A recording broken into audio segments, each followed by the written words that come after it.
বন্ধুরা, আমার চ্যানেলে তোমাদের সকলকে স্বাগত। আজ আমরা ক্লাস 4-এর আয়রন মার্টিনের প্রশ্নবিচিত্র থেকে পরিবেশের প্রথম পর্যায়ক্রমিক মূল্যায়নের চতুর্থ স্কুল সলভ করব। প্রথম প্রশ্ন, ইট একটি জড় পদার্থ। ঘাস, ঘাসফড়িং, ব্যাং, সাপ। অর্থাৎ ঘাস খায় হচ্ছে ঘাসফড়িং, ঘাসফড়িংকে খায় ব্যাং, ব্যাংকে খায় সাপ। কাঁটা আছে এমন একটি গাছ, ফণি, মনসা। পরেরটা, সজারুর গায়ে কাঁটা থাকে। তরল ও গ্যাসের নিজস্ব কোনো আকার নেই।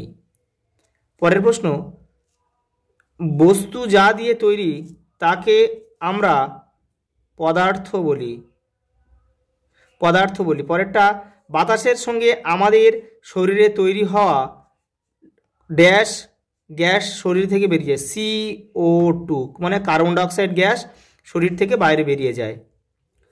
পরের প্রশ্ন হচ্ছে, বাতাস থেকে শ্বাস নেওয়াটা হলো প্রশ্বাস, আর ছাড়াটাকে কি বলবো আমরা? ছাড়াটাকে বলবো আমরা নিঃশ্বাস। ভারতীয় সিংহ একমাত্র গির অরণ্যে পাওয়া যায়, যেটা ভারতের গুজরাট রাজ্যে অবস্থিত। সকালবেলা আমাদের ছায়া পড়ে কোন দিকে? পশ্চিম দিকে হবে,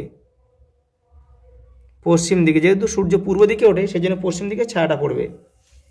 পরের প্রশ্ন, ঠিক বাক্যের পাশে ঠিক ও ভুল বাক্যের পাশে ক্রস চিহ্ন দাও। কঠিন পদার্থের আকার ও আয়তন নেই, এটা ভুল। মাছ ডাঙায় বসবাস করে, এটা ভুল। পরের প্রশ্ন, শীত ঋতুতে রবি শস্য পাওয়া যায়, ঠিক। ধানের খোসাকে তুষ বলে, এটাও ঠিক। দুপুর 12টার সময় ছায়ার দৈর্ঘ্য সবথেকে ছোট হয়, এটাও ঠিক। চাঁদের বুকে প্রথম পা রাখেন নীল আর্মস্ট্রং, এটাও ঠিক। পরের প্রশ্ন, জলে ভেসে থাকে এমন একটি উদ্ভিদের নাম কচুরিপানা। প্রজাপতি খায় কি? ফুলের মধু বা ফুলের রস। মহাকাশে পাঠানো প্রথম কুকুরটির নাম হচ্ছে লাইকা। বছরের কোন ঋতুতে দিন সবচেয়ে বড় হয়? গ্রীষ্ম ঋতুতে। দুইটি শিংযুক্ত প্রাণীর নাম হচ্ছে গরু। পরের প্রশ্ন, গাছ কোথায় খাবার তৈরি করে? তাদের পাতায়। গাছ কোন গ্যাস বাতাসে মিশিয়ে দেয়? O2 বা অক্সিজেন।